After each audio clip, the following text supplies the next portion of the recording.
بسم الله الرحمن الرحيم.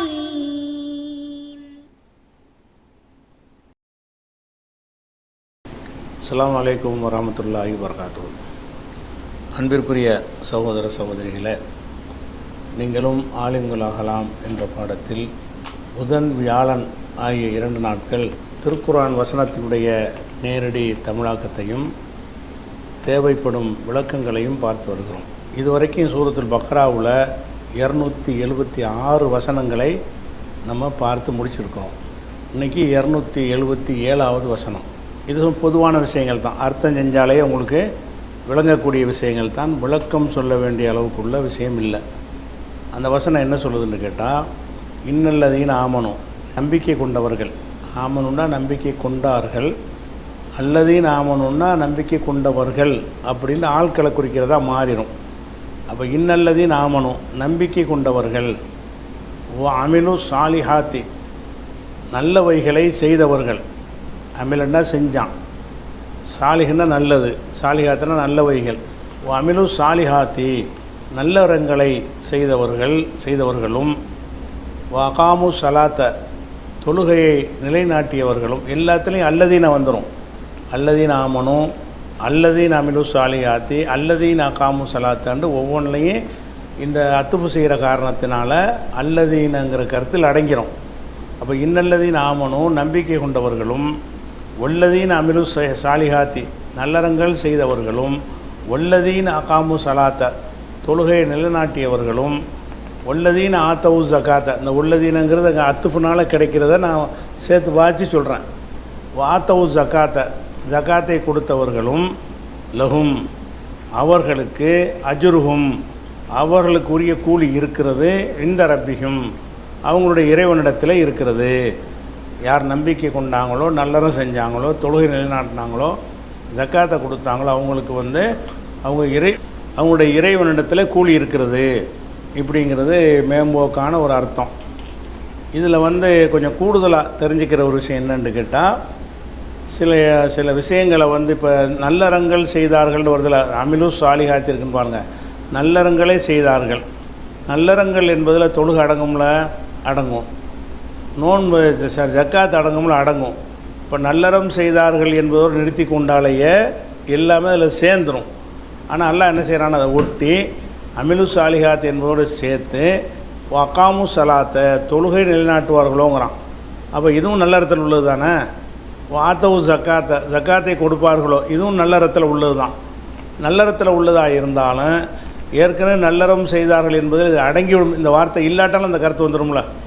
இன்னல்லதீன ஆமனு யார் நம்பிக்கை கொண்டார்களோ, அமிலு சாலிஹாத் நல்லறம் செய்தார்களோ, லஹும் அஜ்ருஹும் இந்த ரப்பிஹும் அவங்களுக்கு இறைவன்ட்ட கூலி இருக்கின்றாலே கருத்து முழுமை அடைஞ்சிருது. ஆனாலும் இந்த நல்லறங்கள் செய்தார்கள் என்பதில் அடங்கிவிட்டாலும் முக்கியத்துவத்தை கருதி அதை பிரித்து சொல்கிறதுங்கிறது எல்லா மொழிகள்லையும் உள்ளது. இது கூறியது கூறல் அப்படிங்கிறதுல வராது. எல்லா மொழிகள்லையுமே பொதுவாக சிலரை சொல்லிவிட்டு குறிப்பாக சிலர் என்ன செய்வாங்க சொல்வார்கள். ஒரு பொதுக்கூட்டம் நடக்குது, மக்கள்லாம் வந்துட்டாங்க, மந்திரிகள்லாம் வந்துட்டாங்க அப்படிங்கிறீங்க. மக்கள் வந்துட்டாங்க என்பதில் மந்திரி அடங்கத்தான் செய்வார். இருந்தாலும் மக்கள் வந்துட்டாங்கன்னு சொல்லிவிட்டு மந்திரிகள் வந்துட்டார்கள்னு சொல்கிறோம்ல ஐயா, அந்த மாதிரி தான் இது. யார் வானவர்களுக்கு எதிராக இருக்கிறார்களோ, ஜிப்ரீலுக்கு எதிராக இருக்கிறார்களோ, மீக்காலுக்கு எதிராக அப்படின்னு குர்ஆனில் வசனம் இருக்குது. வானவர்கள் என்று சொன்னதிலே ஜிப்ரீல் மீக்கால் அடங்கிடுவார்.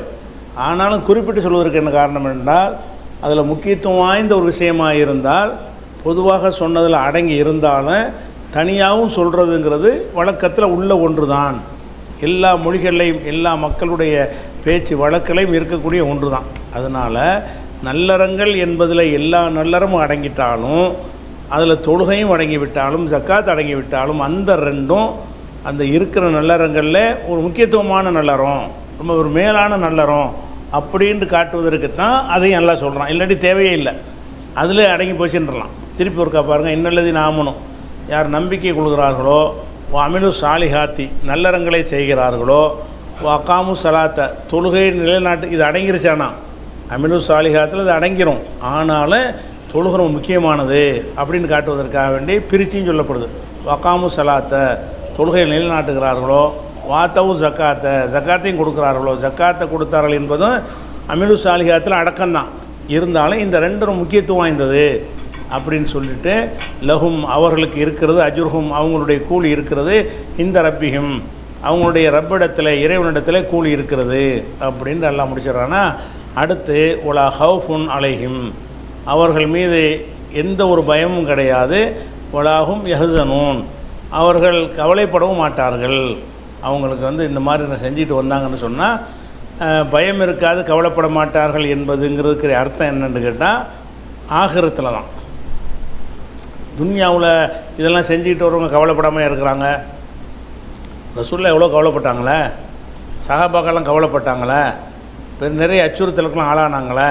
இந்த அச்சுறுத்தல் கவலை இதெல்லாம் உலகத்தில் இருக்கலாம், மறுமையில் போனால் எல்லாரும் பயந்து நடுங்கக்கூடிய நேரத்தில் இந்த காரியங்களை ஒழுங்காக செஞ்சவங்களுக்கு பயம் இருக்காது, நம்மளை நரகத்தில் போட்டுருவானோ அப்படிங்கிற கவலையும் இருக்காது, அந்த அச்சமும் இருக்காது, கவலையும் இருக்காது என்பது இது துன்யாவுக்கு உரிதாகக்கூடாது. உலா ஹவுஃபுன் அலைஹிம் அவர்கள் மீது பயமும் இல்லை, உலாகும் யஹ்சனூன் கவலைப்படவும் மாட்டார்கள் என்றால் என்ன, எங்கன்னா ஃபில் ஆகிரத்தின்னு வச்சுக்கணும். எங்கே கவலைப்பட மாட்டாங்க, ஆகிரத்தில் நீங்கள் பயமற்ற ஒரு வாழ்க்கை, கவலை இல்லாத ஒரு வாழ்க்கைக்கு போயிடுவீங்க. தேர்வ மாட்டோமாங்கிற ஒரு அச்சம் உங்களுக்கு அந்த இடத்துல வராது.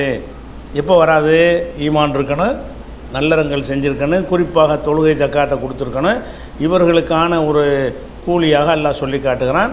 அதனால் துன்யாவில் உங்களுக்கு ஒன்றும் வராதுன்னு கேரண்டிலாம் கிடையாது. நல்லவங்களுக்கு தான் அதிகமான துன்பங்கள்லாம் வரும், கவலை கண்டிப்பாக வரும். இந்த கவலையெல்லாம் உலகத்துடைய துன்பங்களில் வர்ற கவலை தானே தவிர ஆகிரத்தில் அவங்களுக்கு எதுவுமே இருக்காதுங்கிற சொல்கிறான். இது அவ்வளோதான், பெருசாக வளர்க்க தேவையில்லை, ரொம்ப எளிதான ஒரு விஷயத்தை தான் எல்லாம் சொல்லி காட்டுறான். அடுத்ததாக 278வது வசனம், யா ஐயுஹல்லதீன ஆமனு நம்பிக்கை கொண்டவர்களே, இத்தக்குள்ளாக அல்லாவை அஞ்சு கொள்ளுங்கள், வதரு விட்டுவிடுங்கள். வதர என்றால் விட்டுவிட்டான்னு அர்த்தம். வதரவுடைய வருங்காலம் எதரு, எதருவிலேருந்து அமரெடுத்து என்ன தர், தர் தரா தரு, தருன்னா உத்துருக்கு விட்டு விடுங்கள், தரக்கன்னா விட்டு விட்டான்னு வருதில்ல, தரக்க எத்துருக்குலேருந்து உத்துருக்கு, உத்துருக்கா உத்துருக்குன்னு சொல்கிற மாதிரி உள்ள வாசனை இது. இத்தக்குள்ளாக அல்லாவை அஞ்சு கொள்ளுங்கள், தரு நீங்கள் விட்டு விடுங்கள், மா பக்கிய மின்னர் ரிபா, ரிபான்னா வட்டி, வட்டியில் எஞ்சியதை விட்டு விடுங்கள், அல்லது பக்கிய மின்னர் ரிபா வட்டியில் எஞ்சியதை நீங்கள் விட்டு விடுங்கள். எஞ்சியதை விட்டு விடுங்கள்னா என்ன அர்த்தம் அப்படின்னு சொன்னால், இப்போ வட்டியை எல்லாம் ஹராமாக்கிட்டான். ஹராமாக்கிட்டா இனிமேல் கொடுக்குற ஒரு விஷயத்தில் நம்ம வட்டி வாங்காமல் இருந்துடலாம். ஏற்கனவே வட்டி கொடுத்துட்டு இருந்தோன்னு வைங்க, ஒருத்தருந்து வட்டி வர வேண்டியிருக்குன்னு வைங்க, அதுக்கு என்ன நிலைப்பாடு இருக்கணும், வேணான்றணும். அது ஏற்கனவே நீங்கள் வட்டி வாங்கி தின்னுட்டிங்கன்னா, பணத்தை கலெக்ஷன் பண்ணிட்டீங்கன்னு சொன்னால் அதை நீங்கள் வச்சுக்கிறலாம்னு எல்லாம் சொல்லிட்டோம். அதுக்கு 776வது வசனத்தில் நம்ம அதை பார்த்துட்டோம். முந்தா நாள் போன வாரம் நடத்தின பாடத்தில் பார்த்துட்டோம்.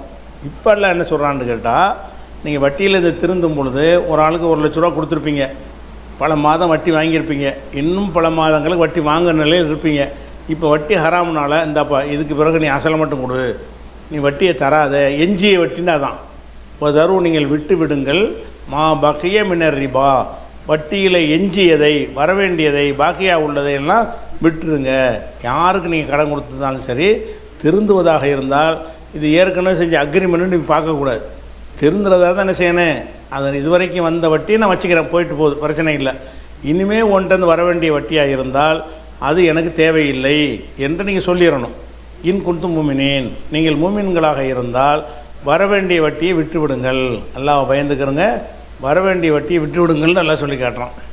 அப்போ ஏற்கனவே நீங்கள் வட்டிக்கு பேசி ஒப்பந்தம் பண்ணியிருந்தாலும் அசலை மட்டும்தான் வாங்கணும். அடுத்ததாக 279 எல்லாம் சொல்லி காட்டுறான், இப்போ இல்லம் தஃபாலு அப்படி நீங்கள் செய்யாவிட்டால், அதாவது எஞ்சி வர வேண்டிய வட்டியும் தாடான்னு போய் கேட்குறீங்க. ஏற்கனவே வட்டி வாங்கினீங்க, அது ஓகே, அதான் ஹராமாக்குறதுக்கு முன்னாடி உள்ள ஒரு விஷயம். இப்போ ஹராமாக ஆக்கியாச்சு, இதுக்கு பிறகு நீங்கள் வந்துக்கிட்டு வட்டியை தாண்டு கேட்டிங்கன்னு சொன்னால் அதனுடைய நிலைமை என்னென்னு எல்லாம் சொல்கிறான். ஒயின்லம் தஃப் அலு நீங்கள் செய்யவில்லையானால், எதை செய்யவில்லையானால், ஏற்கனவே சொன்னபடி எஞ்சிய வட்டியை விட்டுவிடவில்லையானால் ஃபஅதனு நீங்கள் அறிவித்து விடுங்கள், பி ஹர்பி மினல்லாஹி வ ரசூலிஹி அல்லாவிடமிருந்தும் ரசூலிடமிருந்தும் உள்ள ஒரு போருக்கு நீங்கள் அறிவிப்பு செய்யுங்கள். போர் பிரகடனம் செய்யடா, நீ வட்டி வாங்க வேணான்னு நான் சொல்கிறேன், நீ அதிலிருந்து விடுபட மாட்டாமல் என்ன செய்கிற, தர வேண்டிய வட்டியெல்லாம் தாங்கன்னு கேட்குற. அப்படி கேட்பாயானால் உங்களுக்கு வந்து ஃபஅதனும் டிக்ளேர் பண்ணுங்கள், அறிவித்து விடுங்கள், ஹர்பி மினல்லாஹி வ ரசூலிஹி, அல்லாஹ்விடமிருந்தும் ரசூலிடமிருந்தும் ஒரு போருக்கு நீங்கள் அறிவிப்பு செய்யுங்கள். சண்டைக்கு வரேன்னு டிக்ளேர் பண்ண, ரெண்டும் ஒன்று தான். நீ வட்டி வாங்குறது ஒன்று தான், அல்லாஹ்வை எதிர்த்து நான் சண்டைக்கு போகிறேன் என்பது ஒன்று தான். அதை அறிவித்து விடுங்கடா, அது மாதிரி உள்ள விஷயம் அப்படின்னு நல்லா என்ன செய்கிறான், கட்டும் கோபமான பேர். எதுக்கும் இப்படி வார்த்தையெல்லாம் பயன்படுத்தலை. நீங்கள் வட்டி வாங்கினீங்கன்னா அல்லாஹ்வுக்கு எதிராக யுத்தம் செய்கிற, நீ யுத்தத்துக்கு டிக்ளேர் பண்ணுற, நீ என்கிட்ட நீ சண்டைக்கு வரது தயாராகிறன்னு அர்த்தம். அப்படிங்கிற அளவுக்கு கடுமையாக எல்லாம் என்ன செய்கிறான், இந்த விஷயத்தை சொல்கிறான். சொல்லிவிட்டு பொயின் துபுத்தும், நீங்கள் திருந்தி கொண்டீர்களேயானால் நீங்கள் தௌபா செஞ்சிட்டீங்க, இனிமேல் வட்டி வாங்குறது இல்லைண்டு. ஆனால் நிறைய பேருக்கு பணத்தை கொடுத்துருப்பீங்க, அதையும் தள்ளுபடி பண்ணணும்னு தேவையில்லை, அசலை வாங்கிக்கிறங்க. ஒயின் துபுத்தும், நீங்கள் தௌபா செய்து விட்டீர்கள் என்று சொன்னால் ஃபலக்கும் உங்களுக்கு இருக்கிறது ரூஸ் அம்பாலிக்கும், உங்களுடைய செல்வங்களில் மூலதனம். மூலதனம்னா அசல் பணம் இருக்குல்ல, ரசுன்னா தலை, தலைன்னா மூலதனம். ரூஸ் அம்பாலிக்கும், உங்களுடைய செல்வங்களுடைய மூலதனமான பொருள் வந்து உங்களுக்கு சொந்தம். அப்போ ஒருத்தனுக்கு நீ வட்டி கொடுத்துருந்தீங்கன்னு சொன்னால் வட்டியைத்தான் நீ வாங்கக்கூடாதே தவிர, கொடுத்த கடன் என்ன செஞ்சிடனேன், வட்டியை இல்லாமல் எனக்கு ரூபாய் திருப்பி தந்துரு அப்படின்னு கேட்கணும். லா தள்ளலி மூண, நீங்களும் அநியாயம் செய்ய மாட்டீர்கள். உலா துள்ளல மூண, உங்களுக்கு அநியாயம் செய்யப்படாது. ரெண்டும் நடந்தணும். அதான் அசலே தள்ளுபடி செய்ய சொன்னு வைங்க, இவனுக்கு அநியாயமாக போயிடும். வட்டி இன்றைக்கி ஹராமாக்கிட்டீங்க, ஹராமாக்கினால் வட்டி கொடுத்த கடன் எல்லாம் தள்ளுபடி அப்படின்னு சொன்னானே, அதனால் இவனுக்கு லாஸ் ஆயிரும். அதனால் அவன்கிட்ட வந்து நீ வட்டியும் சேர்த்து கொடுன்னு சொன்னால் அவனுக்கு அநியாயமாயிரும்.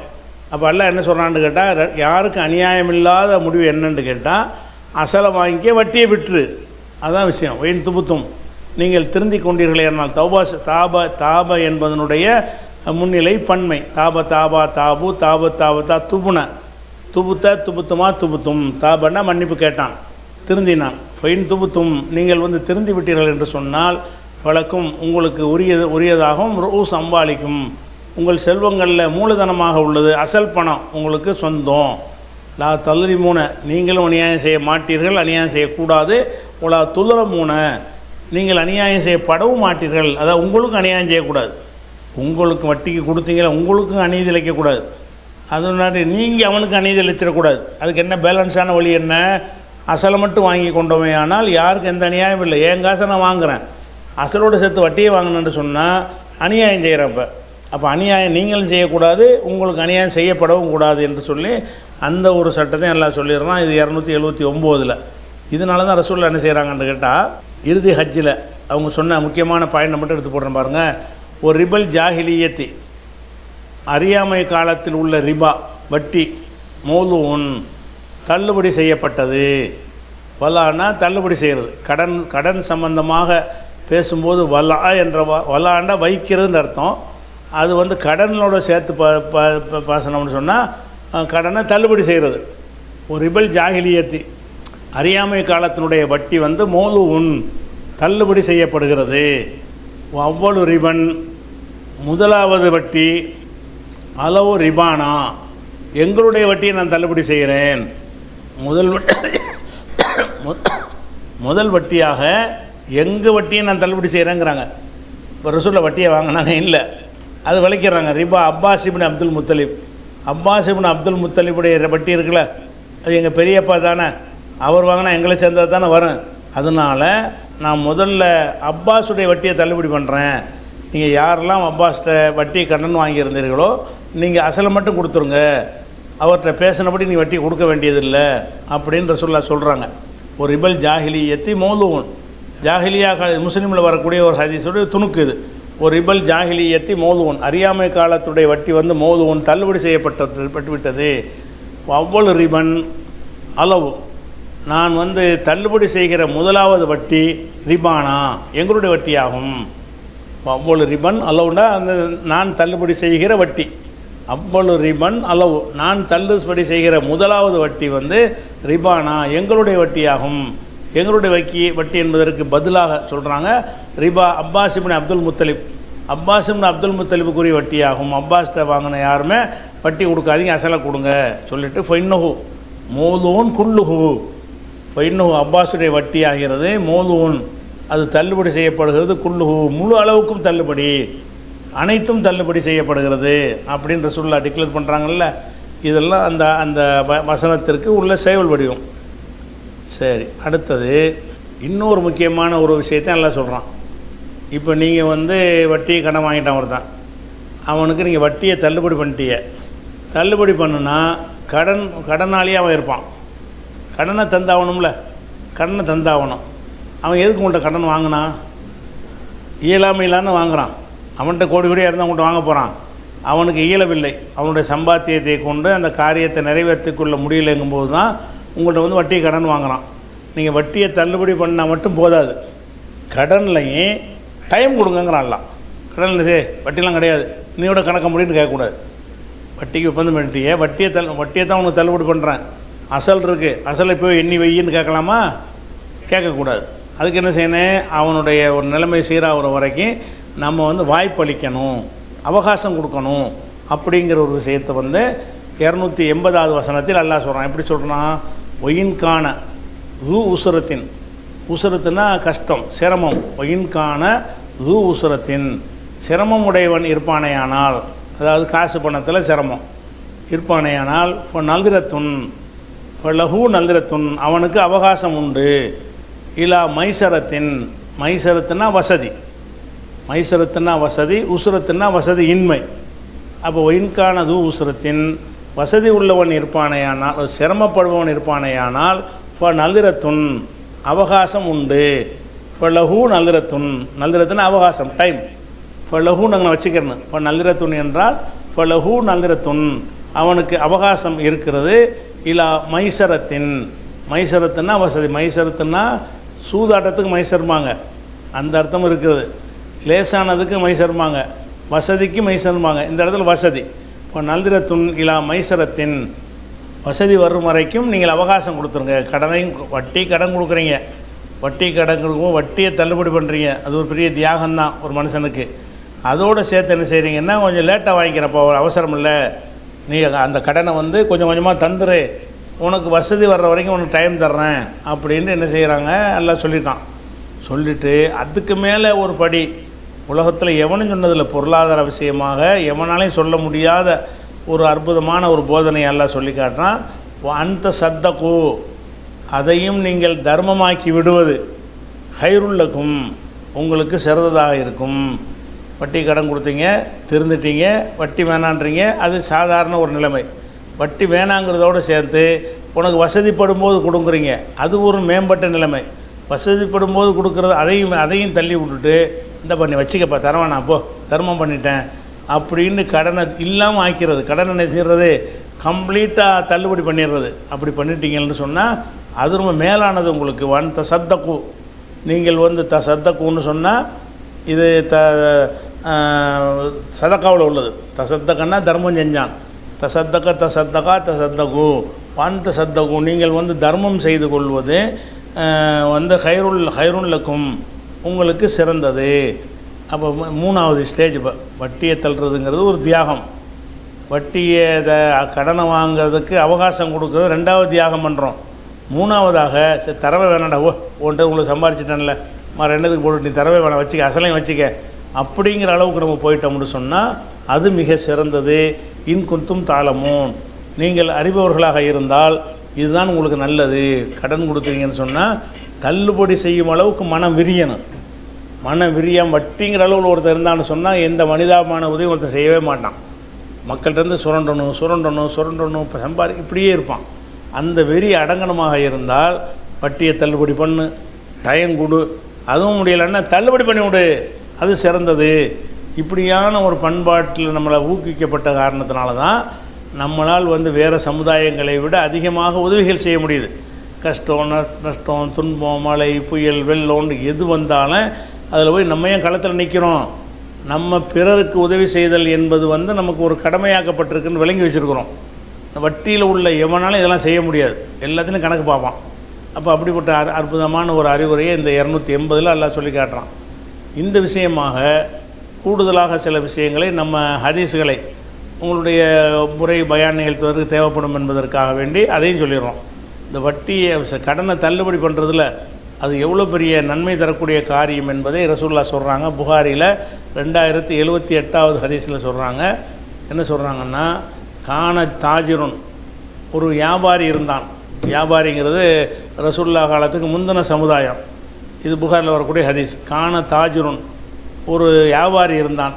யுதாயினுன் நாச, மக்களுக்கு கடன் கொடுக்கும் வியாபாரி இருந்தான். யுதாயினுன்னா தைன், கடன். யுதாயினுன் நாச, மக்களுக்கு கடன் கொடுக்கக்கூடிய ஒரு வியாபாரி கடந்த மிம்மன்கான கபுலக்கும், உங்களுக்கு முந்தைய சமுதாயத்தில் இருந்தான்னு வச்சுக்கிறணும். இருந்தான்னா இப்போ இருந்தான், முந்தைய சமுதாயத்தில் ஒருத்தன் இருந்தான். அவன் என்ன செய்வான்னு கேட்டால், ஃபைதாரா மோசிரன், கஷ்டப்படுபவனை காணும் பொழுது, கடன் கொடுத்துட்டானா திருப்பி கேட்டால் அவனுக்கு கடன் தரக்கு முடியலை, பார்த்தா தெரியுது அவனுக்கு தர முடியலைன்னு தெரியுது. அப்போ கஷ்டப்படுபவனை காணும் பொழுது காலலை ஃபித்தியானிகி, தன்னுடைய ஊழியர்களுக்கு, ஃபத்தா என்பவருடைய ஜம்மு ஃபித்தியான். ஃபத்தான்னு சொன்னால் அடிமைன்ற அர்த்தம், இளைஞன்ற அர்த்தம். ஒரு ஆளுடைய ஃபத்தான்னு சொன்னால் அவருடைய ஊழியர்ன்ற அர்த்தம்.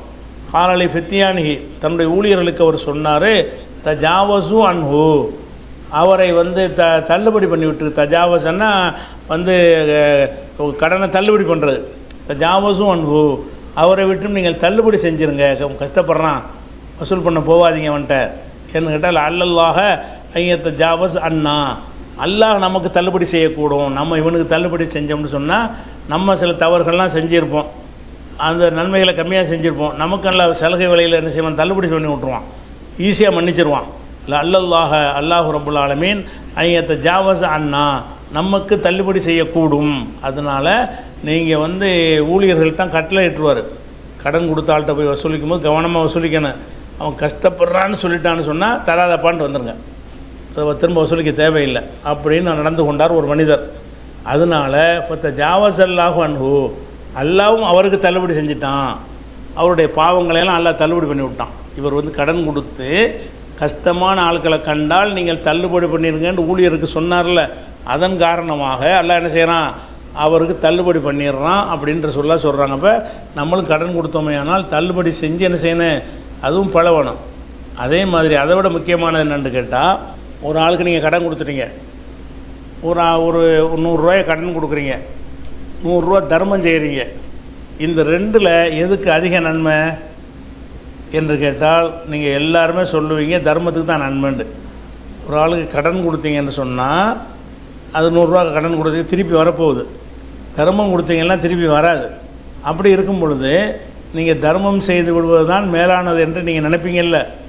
அப்படி இல்லாமல் இந்த கடன் கொடுக்கறதுக்கு அவகாசம் கொடுக்குறீங்கல்ல, அது எப்படிப்பட்ட நன்மையை தரும் என்று சொன்னால், தர்மம் செய்கிற டெய்லி 100 தர்மம் செஞ்ச கணக்கு வந்துடும். ஒரு ஆளுக்கு 100 கடன் கொடுக்குறீங்க, உன் வசதி போல் தாடான்னு சொல்லிட்டீங்க.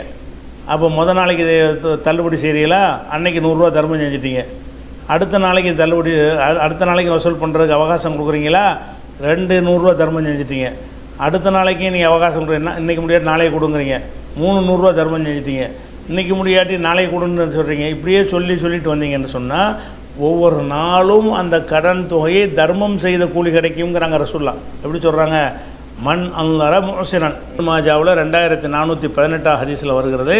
மண் அல்லற மோசிரன், கஷ்டப்படுபவனுக்கு யார் அவகாசம் கொடுக்குறானோ, அல்லறன்னா நல்திரத்துன்னு வச்சுல தான் அந்த வார்த்தை தான். மண் அல்லற மோசிரன், கஷ்டப்படுறவனுக்கு யார் அவகாசம் கொடுக்குறானோ, காணலகு, இவனுக்கு ஏற்பட்டுவிடும் விக்குள்ளி யௌமின், ஒவ்வொரு நாளும் சதக்கத்துன், நன்மை ஏற்பட்டு கொண்டே இருக்கும். அவகாசம் கொடுத்தீங்கன்னா டெய்லி 100 கொடுத்தா கணக்கு, தர்மம் செஞ்ச கணக்கு. அப்போ இப்படி குள்ளி யௌமின் ஹசனத்துன், ஒவ்வொரு நாளுக்கும் ஒரு சதக்கத்துன், ஒவ்வொரு நாளுக்கும் ஒரு தர்மம் அவனுக்கு கிடைத்து கொண்டே இருக்கும். அதுக்கப்புறம் ஒமன் அல்லரஹு பாத ஹெல்லிஹி, அந்த கடனுடைய டைம் வந்ததுக்கு பிறகு யார் அவகாசம் கொடுக்குறானா, கடன் கொடுக்குறோம்னு சொன்னால் பொதுவாக சும்மா கொடுக்க மாட்டாங்க. எவ்வளோ நாளில் தருவேன்னு கேட்பாங்க. நான் 1 மாதத்தில் தந்துடுறேன், அல்லது ஒரு 6 மாதத்தில் தந்துடுறேன், அல்லது 10 நாளில் தந்துடுறேன்னு ஏதோ ஒரு டைம் விடுவோம்ல.